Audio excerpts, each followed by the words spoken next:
Hey guys, welcome to another live show, another live She Knows Arsenal. Make sure you guys like this video and subscribe to the channel on your way in. Good morning, good afternoon, whatever time it is for you on this Tuesday. Hopefully you guys are well. You guys have started off your week well. That'd be awesome. Yeah, on today's show, obviously we'll talk a little bit about United. Yeah, because we have United twice on tomorrow, as well as what's it called? In the FA Cup. But there's also an Athletic article that came out that had some like interesting tidbits in there that I want to make sure I touch on as well. So we'll talk about a couple of different of those things, but hopefully you guys are well. And yeah. Let's see. Davey says we must beat them by 5+. You guys know, like, I hate United so much, so I'm expecting us to get all 3 points. I know that they're playing well at the minute, but I'm expecting a win. Errol says, afternoon, Jess. Afternoon to you as well. CRG says, as a Man United fan, I agree that United are the underdogs and most probably will take an L. But if we somehow manage to win like we did to City in the FA Cup final, then Arsenal will be bantered. Yeah, sure, we bantered. Errol, afternoon, Jess. Z says, I wish this was at Old Trafford. Anyway, we can hurt you guys as we always do at the Emirates. When's the last time you guys beat us at the Emirates? It has to be at least 4 or 5 seasons. Yeah, if it was at Old Trafford, yeah, you guys probably would be able to hurt us more. But yeah, the odd, Rashford goal may not be enough on the day. I'm telling you right now that I think as much as we're probably not hitting Man United at the right time, you guys aren't hitting us at the right time either. You probably would have preferred to play us maybe a week or two ago before the international break, but we're playing well now. So you're probably going to have to play against a really good Arsenal side unless you guys get lucky and Odegaard is not there because his wife, I think, has gone into labor or is having their child. So that's the only thing that I'm thinking of, is that maybe Odegaard won't be in the game. Like Lawrence is saying, what's this news about Odegaard potentially missing the game? And that's basically what they're saying is, or somebody was one of the in the knows. But one thing I will say about the in the knows this season is that everyone besides like Hand of Ozil has gotten like everything wrong. Remember when we were about to play against Nottingham Forest and the entire lineup was, or not the entire lineup, but a big chunk of it was rotated. And like a couple minutes before that, people were saying that, like basically the starters were starting. I would just say, like, let's just wait and see. I really just, would, with our in the nose this season, they've just been so hit or miss. So let's see. But I'll be honest, even without Odegaard, I'm expecting us to do something. I'm so sorry. I still expect, we haven't lost a game at the Emirates this season. Our record at the Emirates, like post our fuck up part of it last season, was good. I'm fully expecting us to maintain that and get the 3 points. Like I said, I know Manchester United are in a good period right now, but so are we. Z says, I'm being real. I'm not scared of Arsenal. Even with Odegaard, you are a better team and should win, but I'm not scared. I don't expect you to be scared. Like, nobody's asking Man United fans to be scared. I'm just saying that you probably wanted to play us a couple weeks ago and not now, which is probably the same where we probably would want to play you guys before you guys got Amorim. But it should be a good game. But I don't like, I'm so sorry, but United fans playing the underdog role and always playing like, oh, well, we're just so destitute. Like, be so serious. The amount of money you guys have spent, the players, every time we put your players up against ours, your guys' players are always better.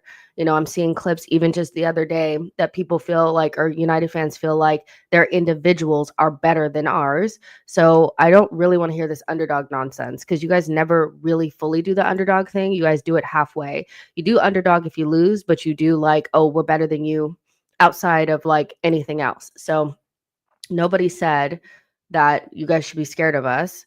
Just know that you're playing a good Arsenal side. So, we'll see how it all goes.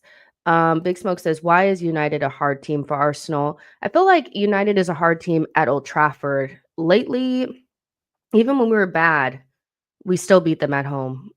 So, yeah. Oh, and who said that? Rants, one of your biggest content creators, said that the other day. He sat on a stream and said that your individuals at the back are better than ours. So, um, Licha, the Butcher, Delict are better than Saliba and Gabrielle. Majraoui's better than Timber, all that kind of stuff. So, no, I'm not lying. The clip literally went viral. So, yeah. But you guys know, like, that's how your fan base are. I don't know why you guys pretend like that's not how you guys are. You guys win a couple of games and Ahmad is better than Saka and so is better than so and so. That's how you guys are. You're always like this. But United is hard for us at Old Trafford, not at home recently. I remember when they had Ronaldo, when he like came back, and we were like horrendous that season, and we beat them 3-1 at home. The next season, we beat them 3-2 at home. Last season, we beat them 3-1 at home. So at home, we don't have a hard time with them in recent years.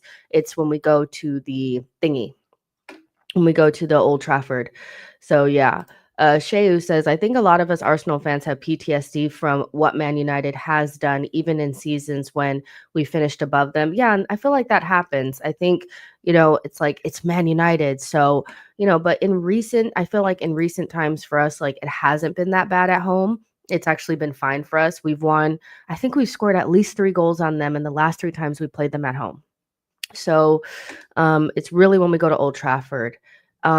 Big Smoke says, I mean, we don't obliterate them when we are good and they are poor. I mean, but when you say that, why are they a hard team, not obliterating them, beating them 5-6-0? It's really rare that you beat your rivals 5-6-0, because that's what obliterating them is, right? It's really, really rare. How often does that happen? I feel like people think like, even when Liverpool versus Man United, when they beat them 7-0, that doesn't happen. That's why it's a big deal. So if your expectation is that anytime a rival is in a bad moment, that we're going to beat them 5 or 6-0, it just doesn't happen. I feel like the only time it really happened was when we were playing up against City and Liverpool in that one season where they beat us 5-6-0 both times. So yeah, but I don't really care about beating teams 5-6-0. I guess I don't know what this obsession is. I guess it's because like Tottenham beat Man City by 4 goals, and like now we're like, we have to beat them like that.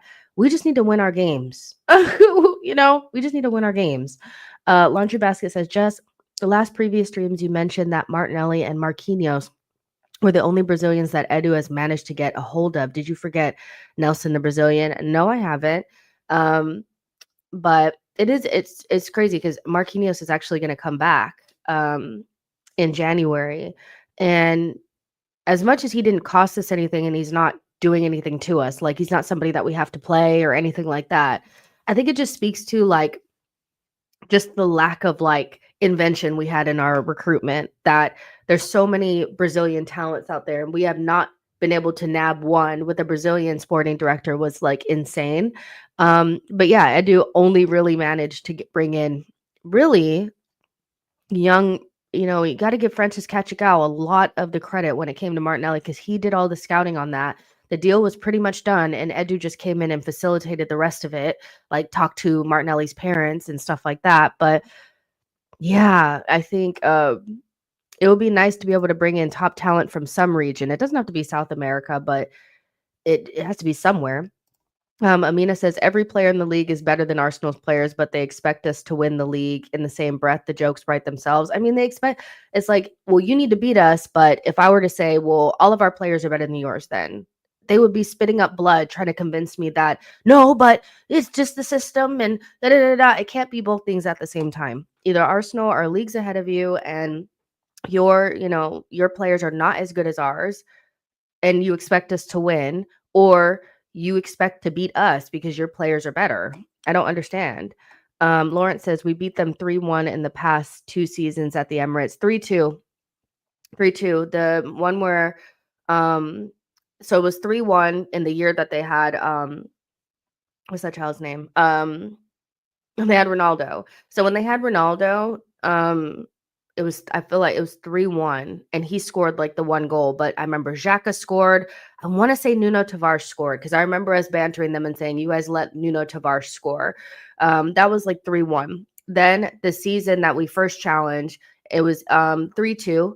because we let Lisandro Martinez score a headed goal off of a corner, and Rashford scored that really nice like goal where he did the nutmeg on Thomas Partey.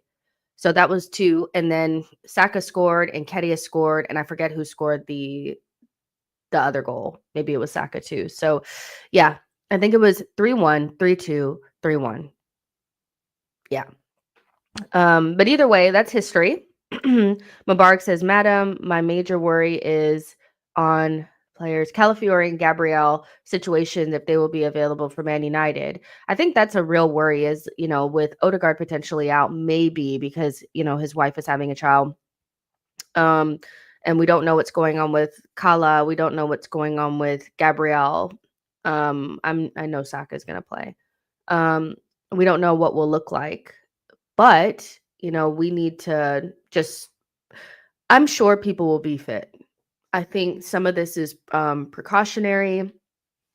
So we'll see.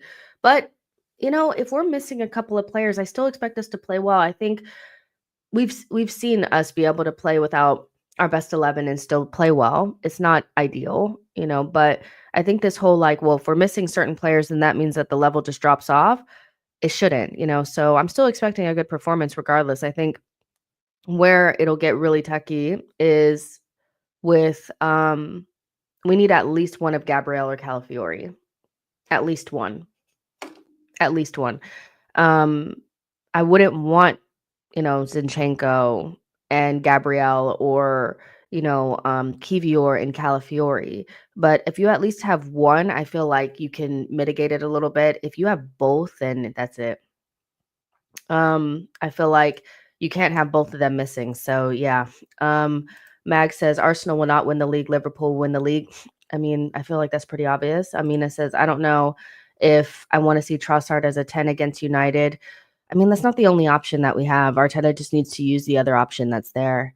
Let's see. Aha says the one Tavares Xhaka scored. We were dreadful in that game until Xhaka scored. Even 2023-2024 game, we weren't good in that either. The 2022-2023, we needed a last minute winner. So it has been tough. I mean, listen, we won those games. So, I mean, most top 6 fixtures are tough though. So I don't know what you guys expect. I think you guys expect any game that we play when the other team is not as good as us to be smooth sailing. Of course, United are going to have players that can do stuff against us, but I don't know what you guys expect. To me, those games were, especially the 3-1 one, the first one, we weren't even good. We weren't even good back then. So I don't even really, we weren't good and neither were they. So it's kind of like whatever. But I think we have like a weird perspective where it's like, well, if we're better than United, then we should batter them every time that we play them. Other teams get to be decent too. It's even the relegation sides give you trouble at times. So yeah, I don't think we should expect battering them. We beat them the last 3 times at home. We even beat them at Old Trafford last season. Relax. I think you guys are traumatized. Bro Pro says, do you have a slight worry that Amorim is going to play like the Europa League game that we lost? I mean, no, not really, because in that game we had what? Jorginho, Fabio Vieira in midfield. We didn't have like all of our starters out there. I don't even remember that. We were in the Europa League like 3 seasons ago. Not really. I don't. We drew that game and we lost on penalties. Like, I'm not looking back on that game looking at his tactics, to be honest. So yeah, no. I think beyond Ramsdale being off of his fucking line and getting chipped, we would have won that game regardless of his tactics. So yeah, no. So yeah. Let's see. Cody says, what Odegaard out? They're just, people are, how our in the nose do. They try to get clicks out of, fear mongering. So because his wife has gone into labor or she may have the baby, sometime around now, they're saying that he may or may not play. Aha says we also struggled in the away leg that day and lucky to get the draw. I don't know, guys. I don't know. If you guys are, so scared to play United because Amorim beat us with Sporting on penalties and we don't beat United by 5 goals every time, then buckle up because I do think that I feel like if you don't batter a team, you guys are like afraid of whatever team it is. Like every game in the Premier League is difficult. We're not going to beat teams 4 or 5-0 every single time. Buckle up. Like it's a top 6 rival. This will be a tight game. It's rare. Even City don't beat Man United every single time that they play them. So why would we expect us to do that as well? We just have to not play like idiots. Amina says, what would be your ideal starting 11 against United? Where do you think United can get us? And just like their usual bullshit. Like I feel like their usual thing is just they're counterattacking and having like Rashford on form and Ahmad on form means that our outside backs have to be on it. And I'm not really worried about Timber. Timber pretty much shuts down anybody that's there. I think it would be actually a plus for us that it's Timber versus White because White always gets that early yellow against Rashford and then can't defend anymore. But I feel like that's like their main thing. That's the only thing I'd be super worried about is Ahmad plus Rashford. Those two are tricky like customers that you have to watch out for. I think for us I'd play like what our best 11 is, whatever combination that is. You play Martinelli, you play Saka, Havertz, hopefully Odegaard can play, um Reiss. I don't know what's going on with Partey, so I don't know. He has a muscle injury, so I don't know. It was a late call though, because he was at the West Ham game, so it might have been just precautionary to make sure that he's available for Manchester United. So let's just go Partey, um, Timber, our usual center back pairing, and whoever's available for left back. Hold on, guys. Give me 1 second.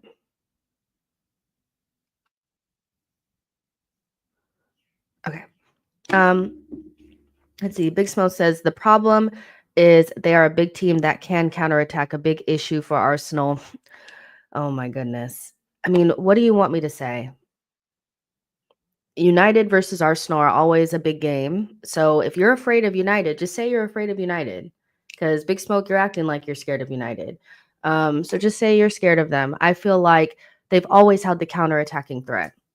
They've always had that. So nothing has changed. Like literally nothing has changed. It's still going to be a difficult game against two rivals that always make it difficult for each other. Nothing has changed. Bro Pro says, I like Clive point about Martinelli Soup playing against a 3-back running at the outside center back.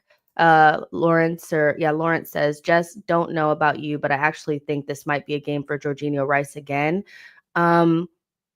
Yeah, I mean, you guys know I think Jorginho Rice Odegaard is one of our best midfield combinations. It's tried and true in big games and smaller games. We've absolutely dominated and whacked teams with that combo. So I don't have a problem with Jorginho playing.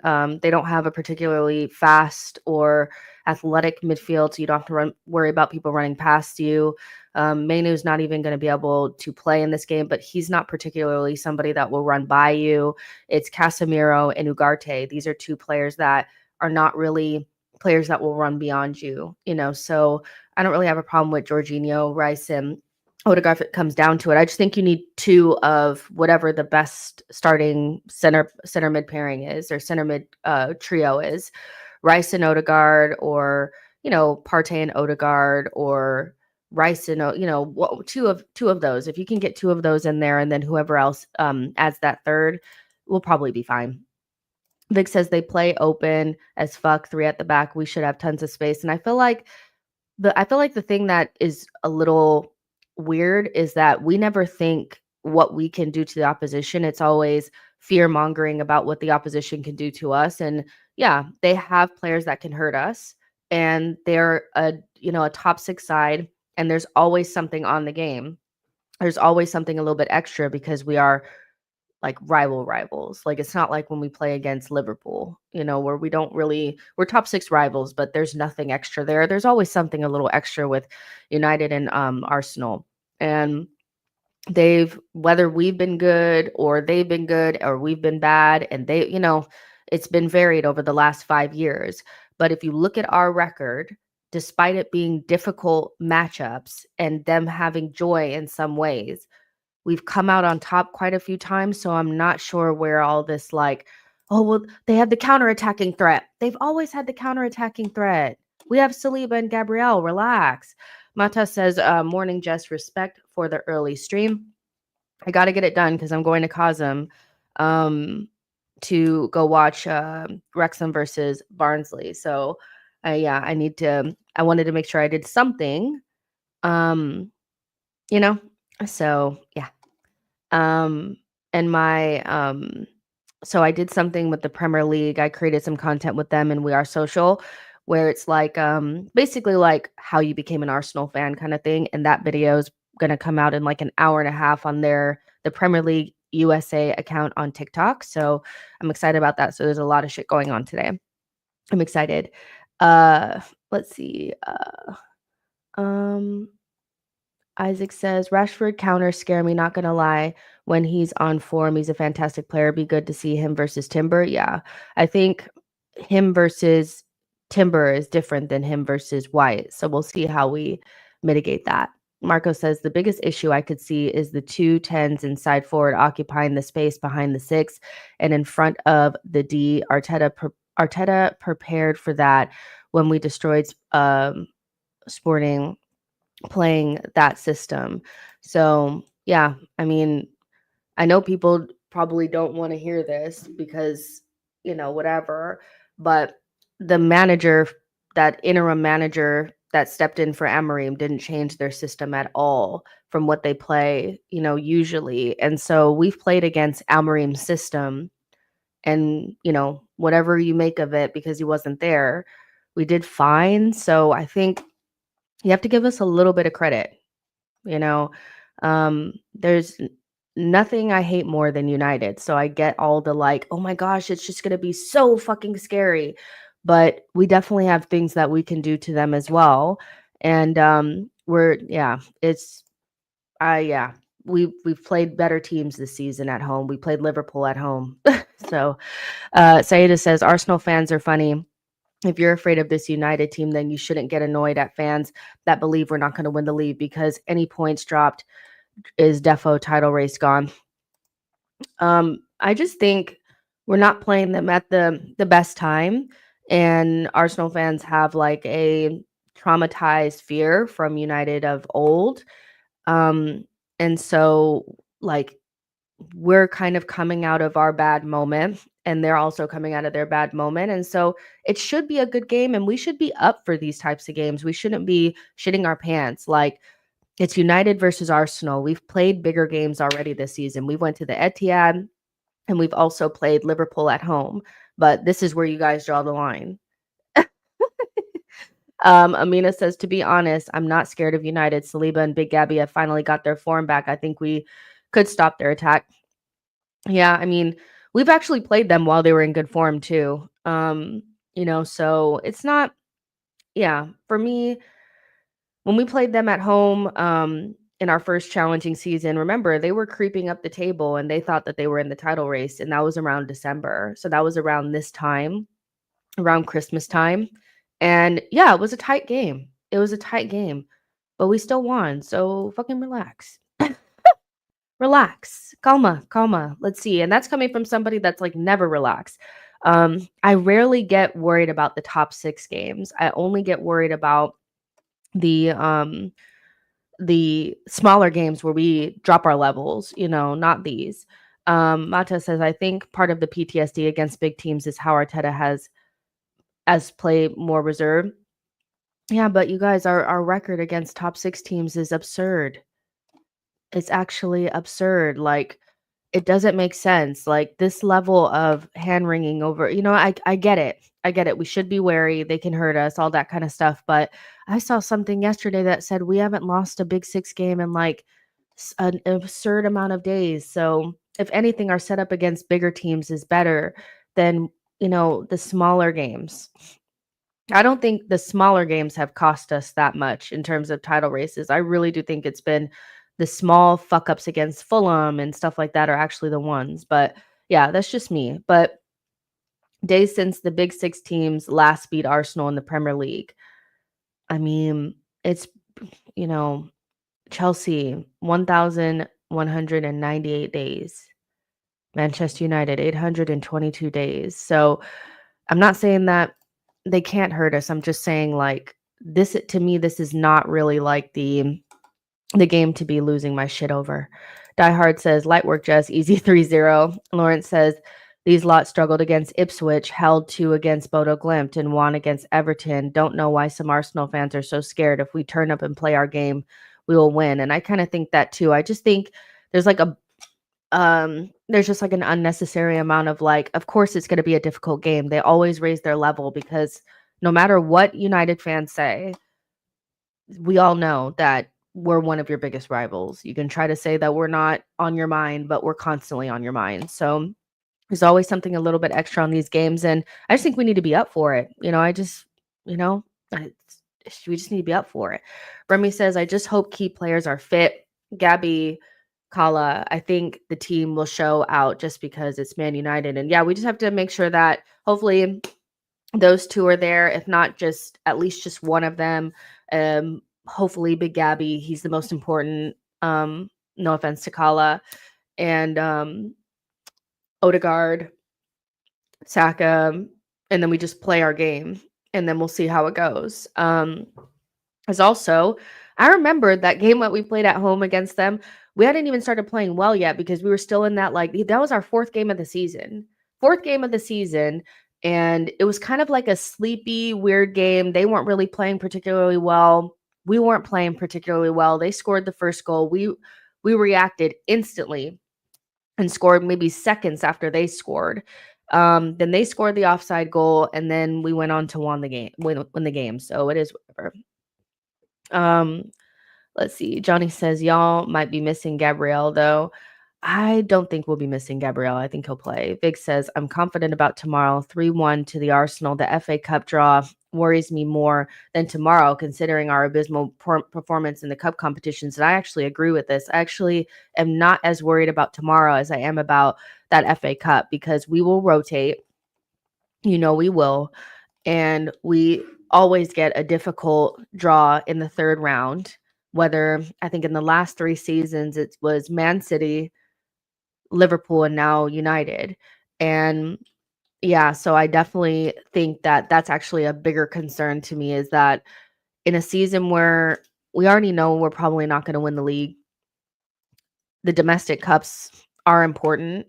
I know some people don't believe in the domestic cups, but we need to win something. So yeah, I don't love that we got a difficult, opponent, because they'll probably play a stronger 11 than we will.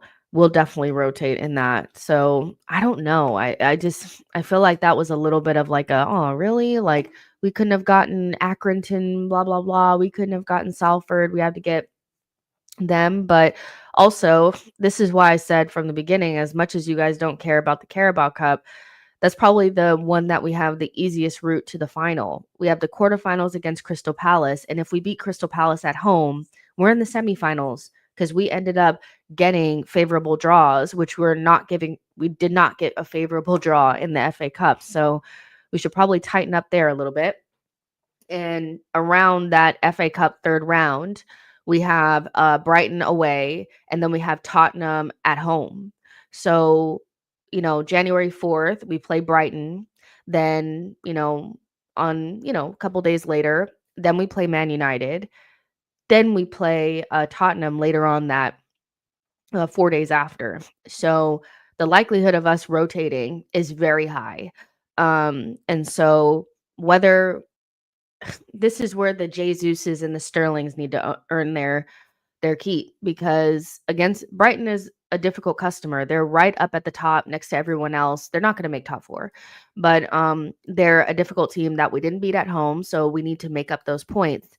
Then we have Tottenham, which is like a major game, either like on the other side of that FA Cup round. So we are 100% going to need to rotate in that time period. And I'm so sorry, but that is where Jesus and all of them need to earn their keep. And in times gone past, whenever we've rotated, it has not gone well. So in those cups. So yeah, we'll see how it goes. Burmy says, always at AFC, the other big 6 teams got the lower level teams. Yeah, it always happens, right? Let's see. Aha says, we're gonna have United FA Cup, Spurs, Villa in 1 week. Would have liked for our CBs in particular to have some rotation, but don't think we can in the FA Cup. Yeah, we'll see how hard we go. I think we're more likely to rotate further up the pitch than we are at the back, like you're saying. So like one of Gabriel and Saliba is probably going to play, if not both of them. And then we'll probably see like the Jesuses and the Sterlings get a run out in this game, this type of game. You know, they'll probably play against Crystal Palace as well. Crystal Palace coming up on the 18th. So we have Man United tomorrow. Then we have Fulham. Then we have Monaco. And then we have Everton. And so in this period, we have after Man United, we have games that we should be eating up points. We should be winning all these games. We should be beating Fulham. We should be beating Everton at home. We should be beating Crystal Palace away from home. We should be beating Ipswich. We should be in the semifinals because we've beaten Crystal Palace in the Carabao Cup. And we should be beating Monaco at home as well. So that should be a good group of games. Once we get beyond this this Man United game, we actually have a good chunk of games to kind of like further ourselves in the Champions League and the Carabao Cup, and also eat up some points in the Premier League and see, you know, where we are after Christmas. Because once we play Ipswich on December 27th, then it starts to get difficult again. We go into another difficult period in January where we have, you know, Brighton away, like I said, Man United in the FA Cup, Tottenham, Aston Villa, you know, Man City is on the horizon. So yeah, we have a good little period in there where we can rotate for people that want like feel like we should be rotating. There are games where we can rotate in there. Ipswich, Everton, those types of games, Crystal Palace, you know, so there'll be opportunities, you know, there'll definitely be opportunities. Let's see. Halftime Hook says Arsenal are grabbing the W in the Prem and the FA Cup. Nothing to worry about. Gunners. Isaac says Jesus is not earning his money, unfortunately. He needs to. John says FA is making sure we don't ever hold that trophy for the 15th time. It's always City, Liverpool, and now United. I mean, 3 seasons in a row is nasty work. Should have kept Reiss instead of going for Sterling. Sorry, but he isn't giving the energy that he cares as much. I'll be so real. I saw a tweet this morning where people were saying that the people that we replaced ESR, Fabio Vieira, and Reiss with are not as good. And I actually, unpopular opinion, don't feel like I feel like Fabio Vieira and Emil are different than Reiss. I feel like what we've gotten from Raheem Sterling and what we've gotten from Reiss Nelson are relatively the same. They don't really play in the Premier League. Reiss Nelson has a very, I think because he's Hale End and because he scored that goal against Bournemouth, people have a warped view of what he offered us. I think he scored like maybe 1 goal in like 3 or 4 years. He often, when we spoke about him after a game, like when he started in the FA Cup game against Liverpool when we didn't win at home, and people were saying that, well, he had a spark. He gave us a spark. You know, he was a little, you know, he had, you know, that was mostly what people said, a little bit of a spark, you know.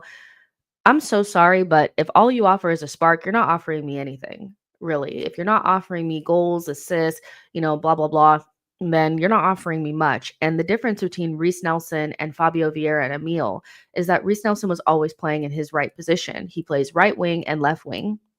And there's no real excuse for him not to be able to provide a little bit more off of the bench. A spark here and there, but not really anything else, isn't really much more than what Sterling is offering at this point. Sterling, when he comes off of the bench, offers a little bit of a spark. He beats the man, you know, he does whatever, you know, so it's really neither here nor there. So putting that to the side, you know, that we basically swapped Reiss Nelson for Sterling and got the same thing. That doesn't mean Reiss is better. That just means that we should have gotten a winger. Fabio Vieira and Emil are interesting because Fabio's now scoring goals at Porto, and Emil is playing well at Fulham, which neither one of those are surprising to me at all because they're playing in the position that they're supposed to be playing. Fabio Vieira is a 10. Emil is a 10.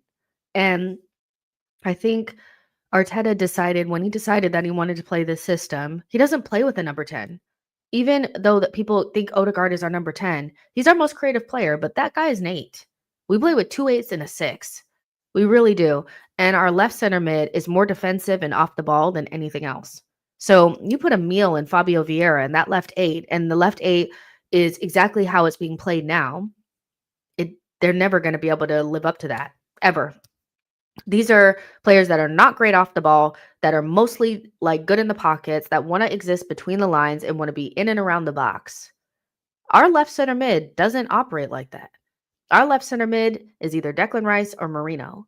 And those two players are more center mids, DMs than anything else. And we had number 10s in that position, and we wonder why they were so like they couldn't influence the game. And so I think those are good moves for them. I think Emil going is a great move because he would have never survived in the system in the way that it is. And Fabio leaving and getting his confidence back if we are prepping for sale is important. Should Arteta have been able to get more out of those players? Probably, but he's very rigid in his system. It is what it is. Like, you guys look at the way that the way that our system is, that left center mid is such a specific, it's like our left back as well. Both of those positions are extremely specific and require you to be a certain type of player. And Fabio and Emil didn't have that.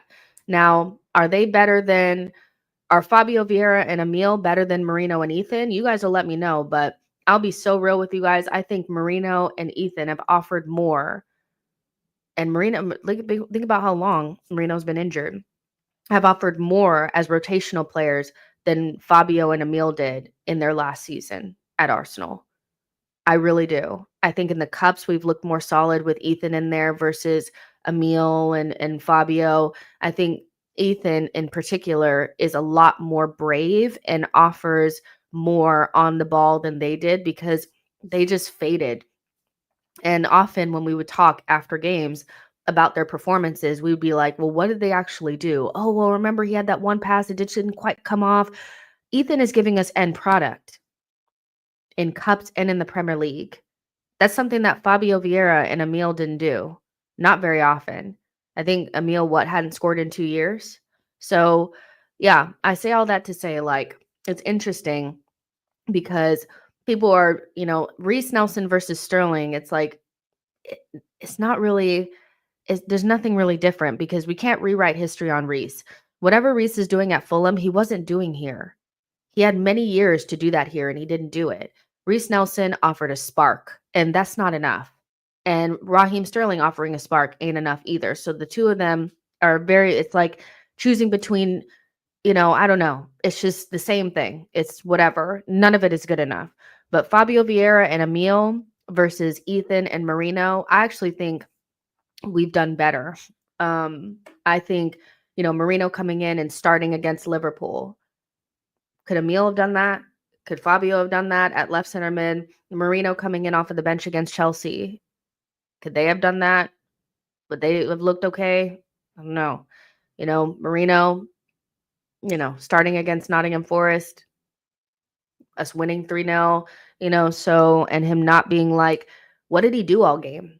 So it's an interesting one that people are kind of like revisiting and revising because of what players are doing at other clubs, when you can only really base what you know about a player based on how they existed in our system. And neither one of Fabio Vieira or Emil fit the system at left center mid. And both of them want to play number 10, and we don't play that. We don't play with a number 10, so neither one would survive. Even though I love watching them play for other teams and thrive and all that kind of stuff. But I remember what it was like last season, looking at our bench and knowing that if one of our midfielders got injured, we'd be in trouble because Emil can't really play left center mid, like they just don't. And I think it's probably both. Like Arteta couldn't modify the system to suit them. But equally, there were so many games that went by where when you watch Ethan and the way he applies himself in a game, even with minimal minutes, 10 minutes, 5 minutes, 30 minutes, we are getting more from Ethan than I feel like we ever really got from, from either one of those. That might sound harsh, but there's no comparison. He does not care. Like, he gets on the ball and makes things happen. And there's so many games where you're like, Emil, just get on the ball. And I don't want to say he was hiding, but I felt like sometimes like they didn't have the same level of bravery. So I think we're actually in a better position in midfield this season than we were last season, with Fabio and Emil replacing them with Ethan and Marino, and still having the same other four in like Jorginho, Partey, Reiss, and Odegaard. I actually think we're stronger. And I really don't care what Emil is doing at Fulham, because not only is it lower stakes and there's very little pressure on him, but not as much pressure as it is at Arsenal, but he's playing in a completely different system in a different position. Once Arteta said Emil's not going to play left wing, I knew he had to go, because that's the only position he can play at Arsenal that would suit him. He cannot play in midfield for Arsenal. It doesn't work. Saida says, the problem isn't loaning out Nelson, but the fact that we didn't get an adequate enough replacement goes back to the failures of the board this summer. I agree. We should have 100% got a winger. 100% we should have got a winger and not Sterling. Let's see. As Kwame says, hi, Jess. We don't fear Manchester United, and we can do the double over them one game at a time, but I don't think we should fear them. I feel like, obviously, you have to respect them. I think that's different than fear, where you know that even in their worst, they can hurt you. Even at their worst, they can hurt you, because they always have talented players at the top end of the pitch. That has never changed. So, but I still feel like we should feel confident as Arsenal, especially the way that we're playing right now. Chris says ESR should have been fully converted to a left wing or sold 3 years ago, and we never should have bought Fabio, since Mikel never really wanted to play with the traditional number 10. Agreed. I agree with that. If you're going to buy players, I feel like having like this grand idea that you're going to change them into something else or whatever, because when Arteta said Emil's best position isn't left wing, I was like, but it damn sure ain't left 8 in the way that it exists with it at Arsenal. Everybody's left 8 isn't the same. Our left 8 is a very specific position that requires a certain type of player. Most players will struggle there. I actually think that position is still only suited to Granit Xhaka. I feel like that position was made for him, and nobody else can play it, because like the way that he played it, no one else. Everybody has struggled there. Literally everyone has struggled there. So putting Emil there was setting him up for failure. He was never going to be able to play it in the way that Granit Xhaka can play left center mid. It's crazy. It's, you know what I mean? Like, it's just wild. But seeing the revisionism always makes me laugh, because I'm like, there's just no way that you could have watched Ethan in those cups. Watch Ethan come off of the bench against whatever, Inter, come off of the bench, in whatever games, Leicester, whatever games in the Premier League, score against Nottingham Forest off of the bench, and think that you were getting that same thing from Emil or Fabio, because both of them, either they would never come on because Arteta didn't trust them. Because remember, Arteta wasn't even trusting those players off of the bench in some bad games. Not only is he being trusted, but there hasn't been a game that's gone by where I did not see Ethan. There's not a single game where I've watched where I thought, did Ethan do anything? Almost every single game, he has one moment that you at least remember him for. There were games on end where I would be like, what did Emil do? Did Emil touch the ball? What did Fabio do? Did he touch the ball? So, yeah, no. And one thing that I do like about Ethan, and probably my biggest concern about Fabio, was that he mostly only looked good when we were chasing a game and there was less defensive responsibility. I feel like Ethan can exist in the team, whether we're at an even game state or we're winning or we're losing. Fabio really thrived when we were chasing the game, but when it was an even game state, he struggled more because there was more jeopardy going the other direction. Boy says in a 4-3-3, it can either be a left center mid or a right center mid that has defensive responsibilities. Jordan says, hi, Jess. Hope all is well. We should have gotten Orkin Kochu as a Xhaka replacement. Very good player. I don't know how many of you guys have been here for a while, but I had my Orkin Kochu moment for probably about 6 months where I was convinced that he should have been playing for Arsenal. I've kind of went off it now that he's at Benfica, but yeah, there's for a long moment there, I was like, he's the one, he's the one, he's the one. You know? Chris Fraser says, we need a granite regen. You're so right, Jess. Vic says our left 8 doesn't exist right now. I mean, genuinely, our left back and our left center mid are such specific. Actually, and when you think about it, it's not just them, those are very specific positions and specific roles that we haven't quite nailed down yet, probably as perfectly as we want to. Right wing and right center mid are the same, but we have players that have locked them down. So literally, you know, so it's crazy. Yo-Yo says, Man United fans rave about their African duo on the right side that lines up with Arsenal's chaotic left side duo of Kala and Martinelli. Don't think we're keeping a clean sheet, but I expect to win. Yeah, I don't actually, I agree with you. I don't expect a clean sheet, but I do think that, I know that everybody's really excited about Ahmad, and Ahmad does look good, but Ahmad so far has he come up against a decent left back yet? So, or a defense of our quality. I do think that I'm not going to take much from what he got from Everton. Everton are a really bad side. So I'm going to back my team. Do I think Kala might struggle if it's Kala? Yes, I think any of our left backs will struggle because all of our left backs have a little gap in their game when it comes to their defending. But does that mean that we're just going to, hello, like the most difficult right winger that you can play up against that's not Saka, we played against them already. So, and Kala was back there. Yeah, we conceded. Well, actually, no, Miles Lewis-Skelly was there and we conceded, but we didn't lose the game. So I kind of compare I have to keep everything in perspective, considering we've played much better sides and have done fine, even with Kivior and Miles Lewis-Skelly playing at certain points in the game. Let's just relax. It's I get it. Jordan says United are not disciplined enough yet to handle our attacking threat. We'll see. We'll see. I think we should feel confident. Diehard says, our left wings are fine and left backs. The problem is Reiss is not a left 8 going forward, lack creativity on the ball. Yeah, I know you've been knocking that over. The funny thing about that, though, is that we've scored with Reiss at left 8. We've scored 10 goals in 2 games. So I don't think we have a goal scoring problem or a creativity problem right now with him at left 8. Original says, Jess, in the last 5 years, what player has Arsenal acquired that the majority of Arsenal fans wanted other than Declan Rice? Thomas Partey. If you know, you know. When we got Thomas Partey, I think the majority of fans wanted him. I could be wrong, but I think the majority of fans wanted Thomas Partey. Beyond that, I'm trying to think of who we got. Yeah, I would say Thomas Partey probably was really, really popular. I know that it was between him and Aouar, but I don't remember people being like, I don't want him. I think most people wanted Thomas Partey.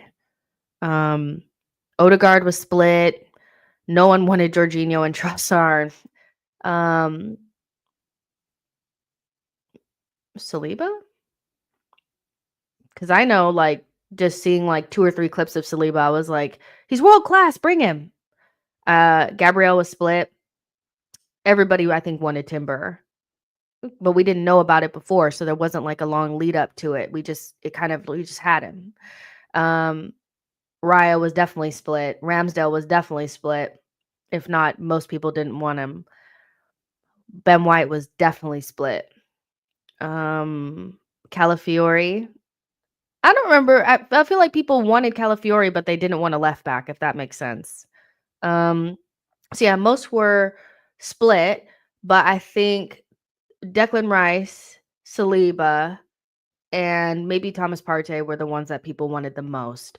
Kwame says, "Hi, Jordan." Oh, you guys are talking to each other.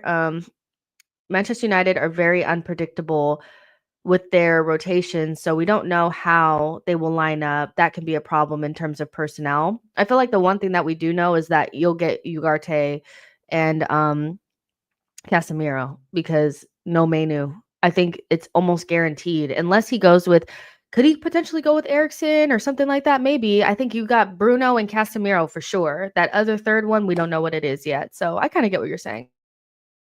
But as much as it's up to Arteta and stuff to kind of guess what they'll do and you know figure out what we're gonna do to counteract whatever they're gonna do. But I think that we're not giving ourselves enough credit. Um, you know, um, I think we're not giving ourselves enough credit. As much as people are talking about the form that they're in, what they beat they drew to Ipswich, beat Bodo Glimt, and beat Everton. We've walloped the last 3 teams that we've played by 13 goals to 3.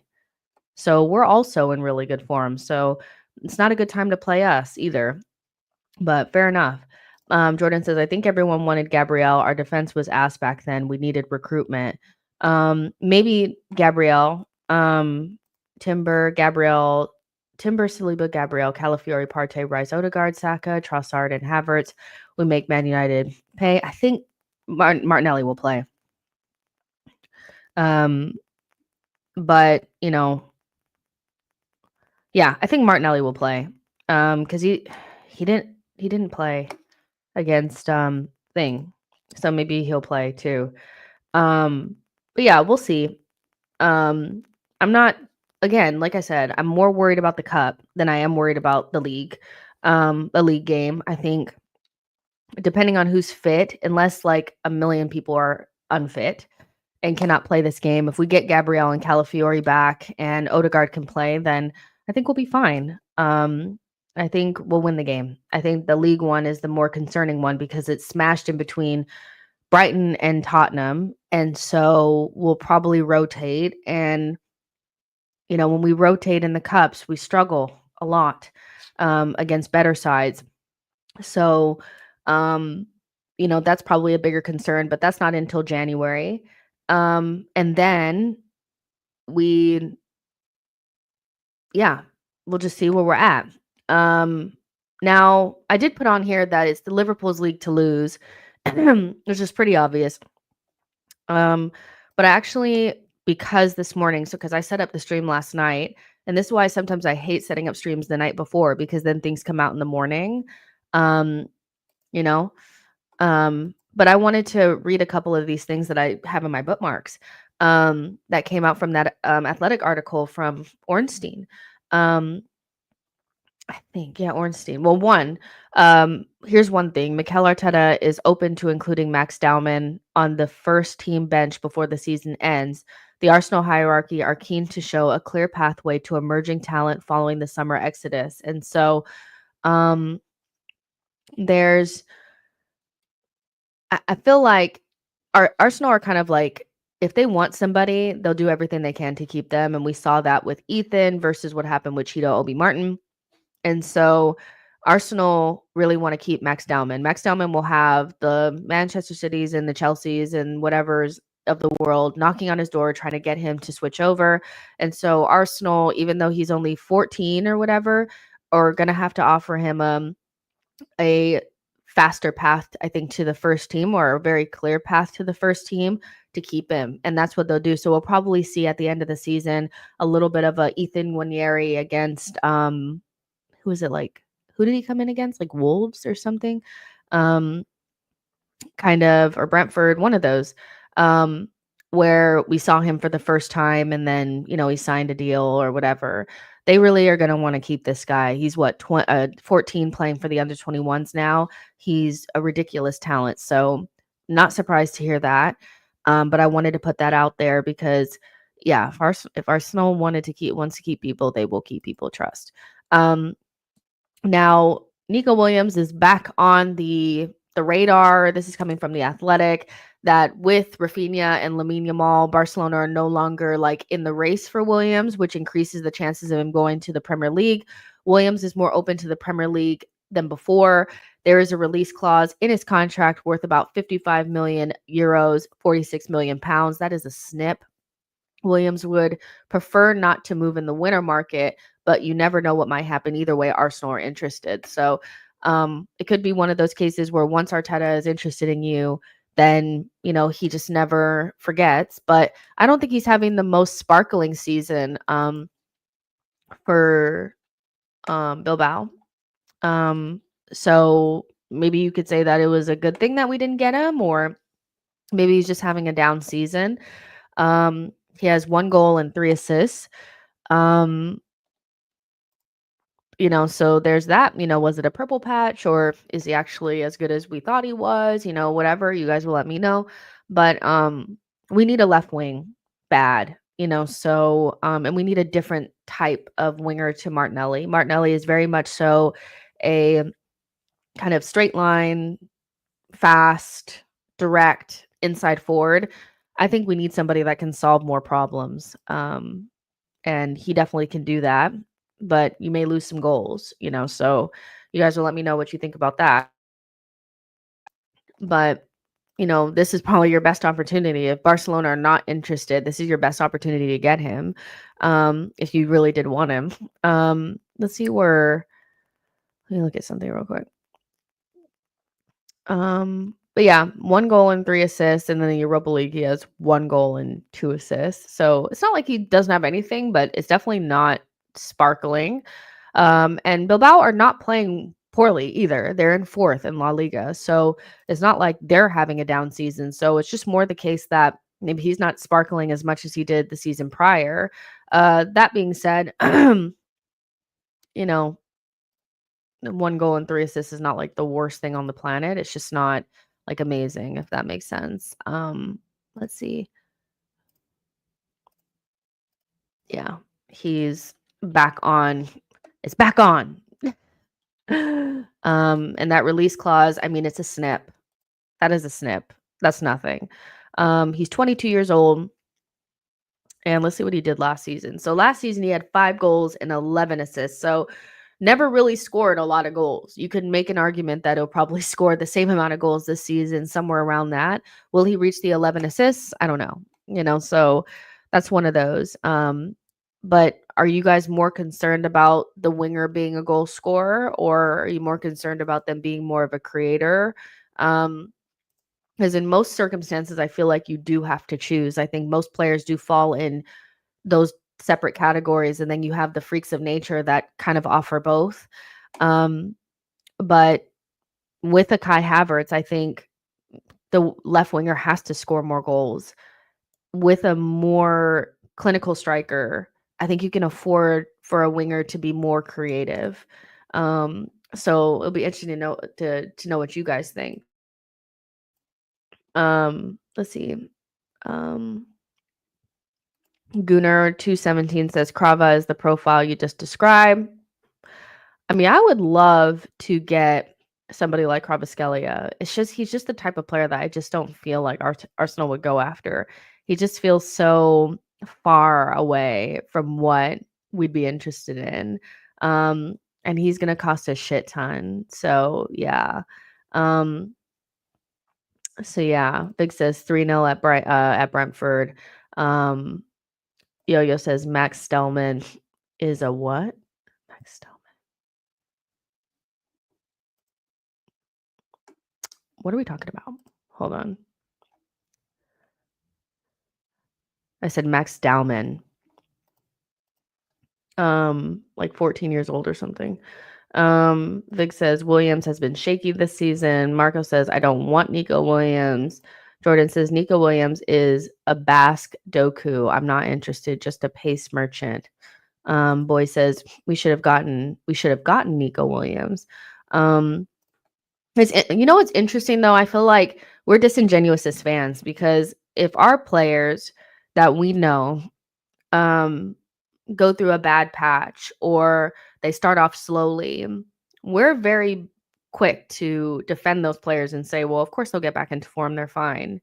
But a player that's not our player, we don't have that same thought process. It's like, well, if they're not as good, like they have to be perfect for, 18 months or something like that for us to believe that they're as good as they are. They players that we're looking at don't have they're not afforded the dip that our players do. And you think about somebody like Nico Williams, I'm not surprised that he would drop off just a little bit. He's a young player that's played a lot of minutes. He's one of the most important players for his club. And not only that, he played in the Euros for Spain and was one of their most important players. So I'm not surprised that he's having a little bit of a dip as a young player.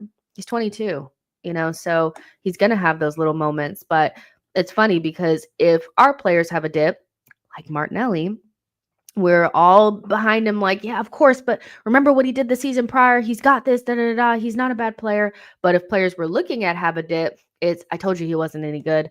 It's like, but don't all players have dips? So yeah, very interesting. But I also think that, we won't end up with a winger like this.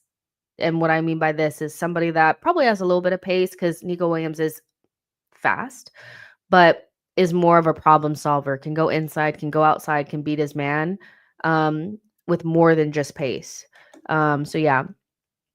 Boy says, remember when Williams won the Euros? I mean, that's the thing. It only takes a couple of months for people to tell you that the player is not any good anymore.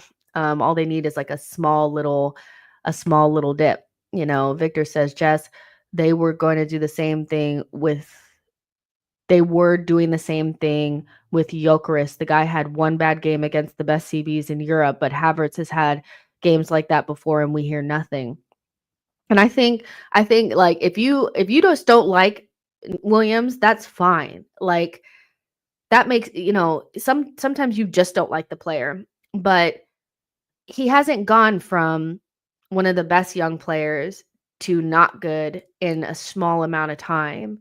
He most likely has had a small dip in form. And that happens, so I will see, we will see what happens with it, but I wouldn't be surprised with Barcelona potentially out of the way, us go back in for him at 45 million release clause.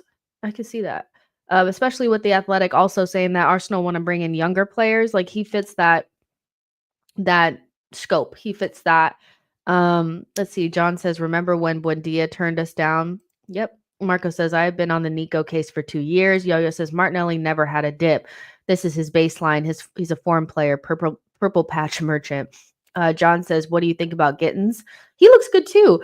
I think he looks good too. I would say my one dip on him, or my one like thing on him, is that I tend not to believe attackers from the Bundesliga. I think unlike other leagues that are more tactical, if you're a fast player, you can get away with a lot of shit in the Bundesliga.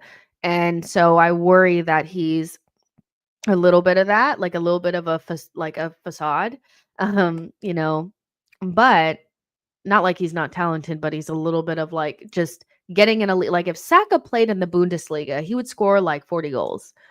They're so shit, at defending. So yeah, I think he looks good. He looks like the profile. Is he actually as good as he looks like in that league? I don't know. Would it translate to the Premier League? I don't know. But I read something that he wants to stay at Dortmund because he's wants to make the England squad by 2026. And so he wants to maintain at a club where he knows he'll play a lot of minutes and he'll get a lot of eyes on him. And so I actually don't think we'll get him. And he's also going to be extremely expensive because, Dortmund sell well. So I think he's an exciting player, but something about the Bundesliga is wild. It's like, it just doesn't translate to the Prem the way that I feel like it should. Something about that league just reeks. Boy says Bundesliga Saka would get the Ballon d'Or. Let's see. I'm just A boy says, Williams has the raw ingredients that we need in our left wing. Kvaratskhelia has more of those ingredients. So yeah, it's a really interesting one, but we need a left wing badly. And I just feel like if we don't get one in this next summer window, it's beyond negligent at this point. We need a left winger more than we need a right winger. We don't even have a starting left winger that, obviously Martinelli is a starter, but at the same level as Odegaard and Saka. That level of player we need on the other side before we even start thinking about backups for Saka and Odegaard. So we need to get that done first. And Martinelli being the bench player is fine. I don't think that that's an issue. I actually think Martinelli would be really good off of the bench on tired legs. So yeah, maybe he needs a little bit of competition. Somebody else said that either in this community or on another show that I was on, where they were saying that Martinelli's never had competition, and maybe he is the type of player that needs true competition for his position, because Trossard is not really true competition for his position. I think his hand has been forced because Martinelli's been so bad that he cannot justify him maintaining his position. But I think if Martinelli was like, I still think Martinelli is the starter. I think we all know that. So maybe if somebody came in and that person was actually starting and they were young and they could potentially take his position, maybe that light a fire under him, because as much as he's improved this season, he's still nowhere near what he was in 2022, 2023. Jordan says, what is Nico Williams going to do for us against low blocks? He's not the guy. We need a player who can weave through tight places and create their own chances as well as for others. How many times have you actually watched Nico Williams, Jordan? I feel like that would be an interesting place to start, because I think you've pinned him as a pace merchant, which he is fast, but he's really good on the ball in terms of being able to get past his man in small spaces. Like he doesn't just need like acres of grass. He can get between 2 or 3 players. He can pick a pass. Like he can do those things. So I guess I would ask, like, how many times have you actually watched Nico Williams, because his technical level is superior to Martinelli's, and he's a problem solver. I think he's somebody that if he needed to go inside or outside, pick the pass, lift his head up, find the person at the top of the box, he can do all of those things, which are the things that you need. So yeah, I would just wonder how many times you've watched him. If you've basically said Nico Williams is a pace merchant, I don't think you've watched him enough. He's just not a pace merchant. He has speed, but his progressive passes received, his touches in the attacking penalty area are in the 75th percentile. His successful take-ons are in the 95th percentile. His progressive carries are in the 98th percentile. His shot creating actions are in the 85th percentile. Like, this is not just a player that like is just running past people. Like, he has more skill and more thought about him than anybody on our left-hand side has, So yeah, he does create chances. Yo-Yo says, if Leo had pace, Martinelli would have been sold already. If Pedro Neto, Rafinha, or Williams were signed, we wouldn't be able to justify the Brazilians' wages on the bench. Halftime Hook says, Trossard has scored a lot of key goals for Arsenal over the past few seasons, has been effective a lot in a lot of games, and has only really dipped when starting playing in the 10. He is currently improving at the moment. You guys know I have no problems with Trossard. I think Trossard is the exact type of squad player that every top team has, somebody that you can rely upon off of the bench that can play multiple positions. I think he had one little dip and people were like, see, I told you. And a lot of that was like mostly based on Martinelli fans being mad that he was starting over him or something. That's still, I mean, since Trossard has been back in his position, he scored 2 goals. So yeah, Trossard is not a problem. Gunnar217 says Jordan is waffling. Nico is dangerously good 1v1 as well in tight spaces. And yeah, so yeah, and the whole has more space in La Liga than in the Prem. All of that is just like blah, blah, blah, blah, blah, blah, blah to me. Like, but you have more space, but you have this, but you have that, you have blah, blah, blah. It's the same things that people were saying about Gyökeres. When he eventually comes to the Prem, he's going to bang. People were saying that Isak wasn't nothing at Real Sociedad just for him to bang in the Prem. I think you have to be able to take into account that a 22-year-old will probably be able to adapt to a faster league. And I just think La Liga players and League One players actually adapt to the Premier League better than players from the Bundesliga. Serie A is interesting because we don't get many of them, but the defenders do well. So yeah, I feel like instead of like making shit up, you could just say like, oh, he's just not the player that I want. You know, Yo-Yo says we need a young Overmars Pires, pace to stretch, but more importantly, the IQ to play make. And Yo-Yo probably said it the best because Nico Williams has pace. Like he's not slow, but I don't want somebody that if they lost their pace tomorrow, that's it. And that's kind of where we're at with Martinelli. If he loses all of his pace tomorrow, we would be in so much trouble. And so he has the IQ to play make. Again, this is somebody who had 11 assists last season. So he definitely has the ability to play make. So yeah, I like Nico Williams. I would still take him now. I wanted him in the summer. I knew we wouldn't get him because Barcelona were sniffing and then he signed that new deal. But I would still take Nico Williams. I want a left winger and I want one that's has more to their game than their pace and their directness. I need somebody that's almost like the opposite of Martinelli. Um, and because we still need more, like we need a striker, we still need probably another midfielder.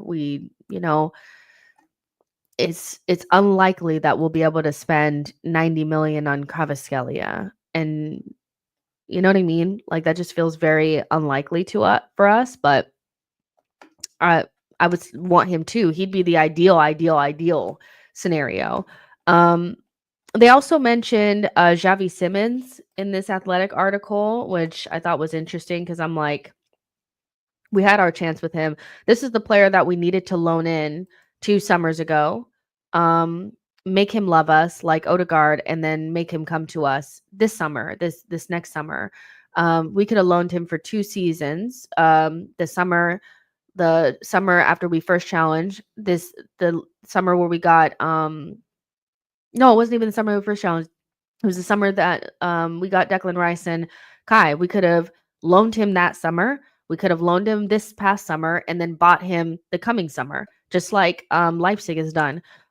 We should have pushed that. We should have pushed the button when we had the chance in the summer that we bought Declan Rice, and we didn't do it. And so now Arsenal are interested in Javi Simons. He's going to cost 80 million minimum. And the teams that are also interested are Barcelona, Bayern, Liverpool, and Madrid. We are not getting him. But he would be the perfect, like, if we were to move on from Trossard, he'd be like the perfect Trossard, like replacement, because he can play all those positions that Trossard is meant to play. He can play in the 10, he can play in the 8, he can play on the wings. And he's that X factor that Arsenal need, the goal scoring, the assists, all that kind of stuff. But for us to wait this long, maybe to be interested in him, sit down.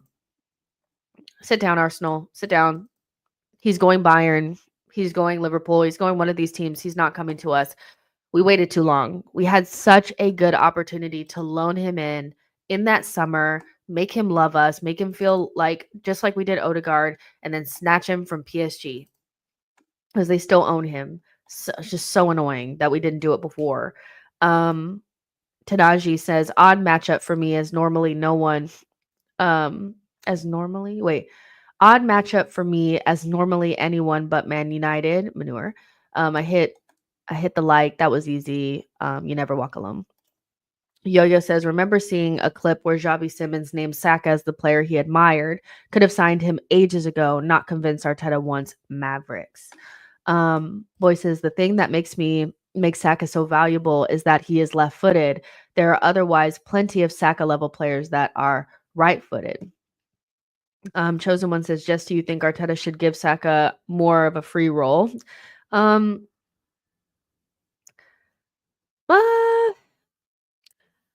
I mean, as a whole system change where everybody up front gets more of a free role, yes. I don't feel like Saka just specifically is the only one that should get a free role. I think it frustrates me that the last couple of games we've seen that our attackers have had more freedom and they've moved closer together. They've switched positions. Like all of that could have been done so long ago. And that includes Saka. So I would love for Arteta just to give our more creative players, Saka and Odegaard in particular, more of a license to create outside of the patterns that have already been given to them because they have so much more to their game than Arteta lets them have. Um, so yeah, I guess my answer would be yes, but as a more of like a everyone gets more, you know? Let's see. John says we already have Wanyeri, no need for regrets. I think my caveat to that would be Wanyeri can't play on that. I don't think Wanyeri can play on that other side on the wing. And I feel like having somebody like the Trossard replacement doesn't play on the right. The Trossard replacement plays on the left primarily. Left wing, left center mid, can play a little bit of number 9, maybe pop on the right every once in a while, number 10. And so we could use more creative players in our team.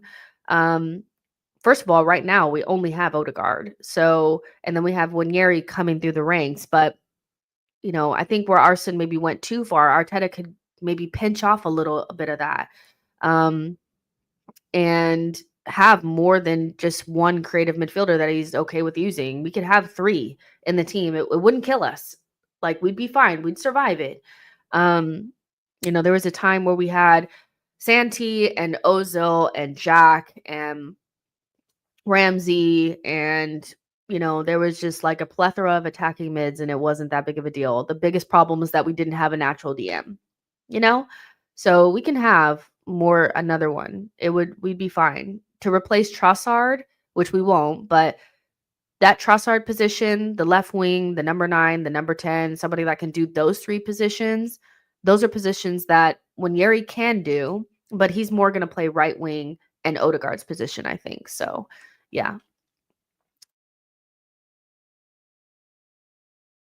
Yeah, that's kind of where I'm at with it. Savato says, still not convinced by Javi Simons. Would love Fermin Lopez. Sure. Saida says, Jess, aren't you a bit concerned that the same names that were on the athletic list from a year ago are still the same ones coming up? Doesn't that show that our scouts aren't creative enough? Um, yeah, I mean, it could be a concern. Um, I feel like that's Arteta down. Like, the same players that he was interested in before, he's gonna want them still. Um, so yeah, I'm not surprised by it. I don't think am I concerned? Probably not, but I get what you're saying, and I think that um the sporting director that comes in can change our lives. We need a new recruitment team. We need we need to actually clean that thing out and start over and see if we can get somebody in that can offer us some creative ideas. So I kind of get what you're saying. This list doesn't scare me because we don't have a sporting director. We don't have anything new. So of course the names that were there before will probably still be the names now. But let's say that we hire Olabe. Let's say that that's the sporting director that we go get. If these names remain the same after that, then I'll be concerned because then I'll be like, okay, so Arteta's just still going with the same people. I expect the sporting director to change whatever we're looking at now. I feel like some of those things should probably change. I expect Isak to stay in the fold or linked to us if we were to get Olabe because of his connection to Isak. I wouldn't think like Nico Williams would go away because he plays in La Liga. But maybe somebody like Javi Simons, it doesn't get. Maybe he's not somebody that we look at, and maybe we look at Alex Baena instead. So yeah, if we had our sporting director and it stayed the same, then I'd be like, okay, we're fucked. But we don't have anybody at the helm right now. So we'll see. Let's see. Gunnar says, I want to hear your take on Dibling from Southampton. He's 6'2", great in duels, versatile, goal threat, and probably one of the best ball carriers in the Prem. He's only 19. Watch out for him. You guys probably won't like my take on it. My take on Dibling and players like this, Morgan Rogers, ESR, is that I feel like these players, I feel like he's going to be good and he'll go up the ranks. Like he will get picked up by a top 6 team sooner rather than later. The talent is there. It's clear to see. And teams that play with ball carriers like Villa, teams like that will be like dying to get a player like this. I think what happens with these types of players is that if they are just elite ball carriers, they end up not playing as big of a role in their teams as passers do. I just think passers get more joy, more light, more support. And I feel like what happens with ball carriers like this is that sometimes they don't have anything else. One thing that I said about Morgan Rogers, probably the first couple times that I saw him play, was he doesn't score goals and he can't pass. When we played against him, second game of the season, we should have lost by a lot more, but Morgan Rogers, or we should have lost. Like, Morgan Rogers was dribbling past our entire team, but couldn't find the pass to Ollie Watkins. And so my biggest fear about players like this is that they're so specific that if they don't round out their game a little bit more, which most times they do not, they end up not playing a big role in your team because you can't just have somebody that's just dribbling through the team. That's where they need to take probably some pages out of the book of Musiala, because he has a lot of those qualities, but he's rounding out his game. He's adding more creative passing to his game, stuff like that. So my take on him is that he looks great and he'll definitely move up the ranks and bigger teams will come and get him. But my biggest fear with these types of players is that they get pigeonholed into the ball carrier role. And if they don't modify their game or widen their game just a little bit more, they're less useful in top teams. Not as an everyday player. So yeah. But yeah, he looks great. England developed these types of players like nothing else. They love these. They make these all the times. These Diblings, the Morgan Rogers, the ESRs, they have these Ezes, they have these a plethora. But Adam Wharton's probably the most important player for them for the next couple of years because he's the only one that can pass the ball. And so, yeah, that's probably my take on it. But I like these players are the exciting ones. These are the players that get people off their feet. So I understand, we had our own Dibling of sorts. You saw how he worked out for us. DK says Dibling has created a good amount of chances at 19. I think he'll be a star soon, and he probably will. I think he needs a little more to his game, though, just a wee bit. But he's really young, and I'm sure anybody at any level would be telling him to round out his game. Morgan Rogers said that when he was at Middlesbrough. Michael Carrick was telling him that he needs to have more than just the dribbling. Like, he needs to make himself irreplaceable in the 11 by having more to his game. So yeah, Boy says Rogers can dribble, not pass, have to make sure our scouts aren't techers. Kwame says Odegaard and Saka untouchable. Martinelli is bright, but he has to be more consistent. Odegaard and Saka in the midfield together is a movie.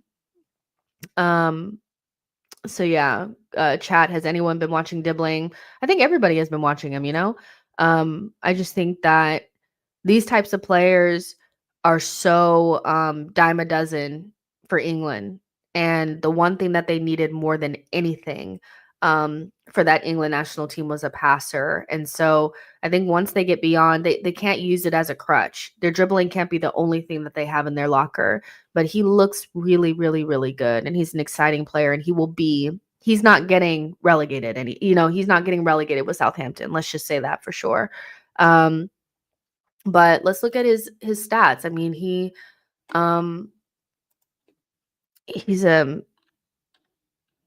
let's see.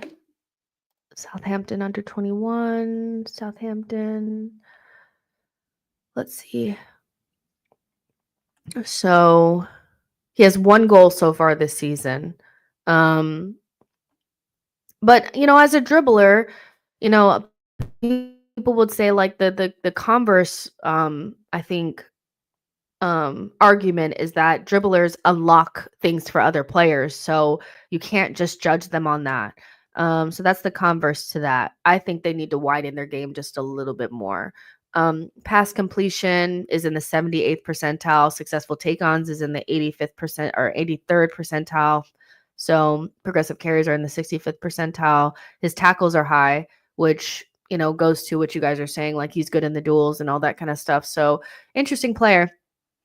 An interesting player, tall, strong, all those types of things. He'll do well. Like, he'll do well. I don't think you know, I don't think he'll struggle to get to a better side. I really don't. DK says teams have been shutting down Rodgers easily. It's crazy. Um, Boy says it feels like England never do their grassroots scouting correctly, picking the wrong attributes. Spain does the opposite to England philosophically. Um, yeah, I mean, they just have a lot of the same type of player all the time. Then that is that type of player. Like, well, as soon as I saw him, I was like, ESR? I was like, this is ESR. A little different, but a little bit of ESR. They have these. They do this well. But like I said, the probably their most important player coming through, it wouldn't be a Dibling or ESR, anybody. It's Adam Wharton. More than anything, they need somebody, even like Angel Gomez, players like that can pick a pass from deep in midfield is what they need more than anything. So I'm glad we're linked to him. You guys know I like Adam Wharton and I take him in a second. I like him. We're also still like linked with Zubimendi. And like the longer that this goes on, the less I want him. I just feel like it's been three times already. Let's just get someone else. Adam Wharton would be a really good Zubimendi alternative that already plays in the league and would cost probably the same amount. So yeah. I'm tired of Zubimendi, but then if we get the Sociedad scouting or recruitment person, sporting director, then it'll be back on again. So yeah, very interesting. Boy says we are still trying to solve the 6. I'm not trying to solve no damn 6. I know what we should be doing. Arteta is trying to make it harder than what it needs to be. Yo-Yo says I'd have taken Dibling over Sterling based off of what I've seen from the two players produced this season so far. I mean, that's a no-brainer. I would take basically anybody over Sterling. When we started getting linked to Sterling, I was like, wow, we really are scraping the bottom of the barrel. And that's really harsh on Sterling, but genuinely, we could have gotten no one and probably been in the same position as we are now. That's how little he's offered. So yeah, I'm taking him.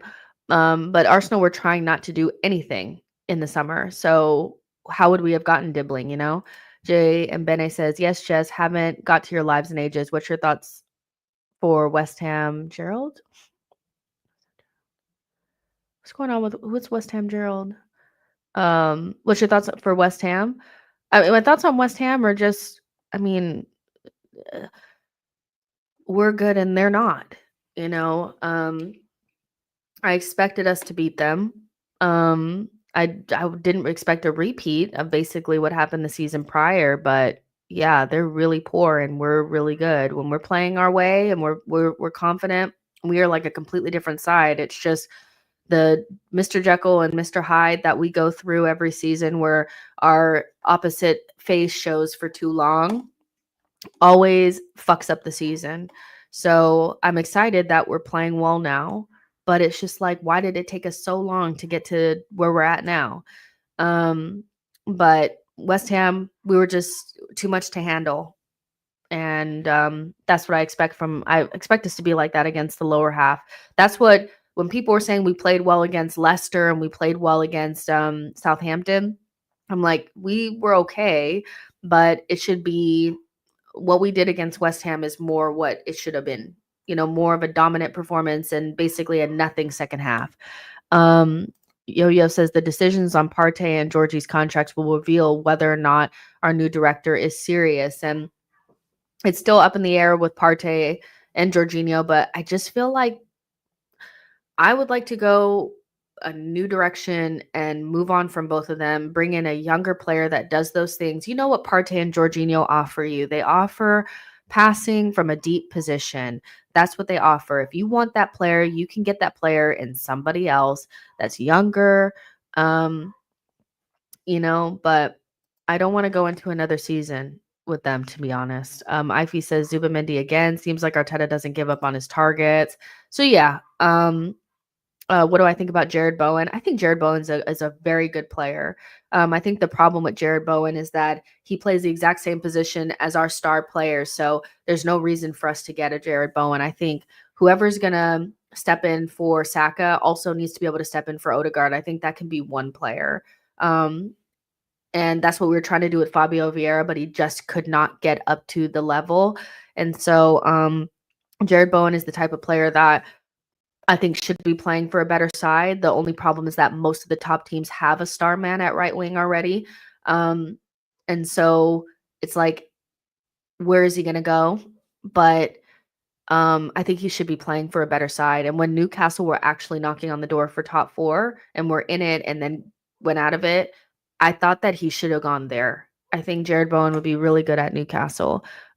He's way too good for West Ham. He's really, really good.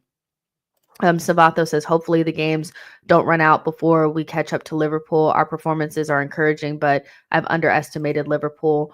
I feel like from the very first couple of games, even in preseason, I was like, I'm not liking this feeling because they seemed totally relaxed. They were playing. They weren't struggling to figure out slot style. It was very it's been very seamless, and they have those couple of world-class players in their team that just, as long as you have them in your team, you're good. And so from early on, I thought that they would be in the title race.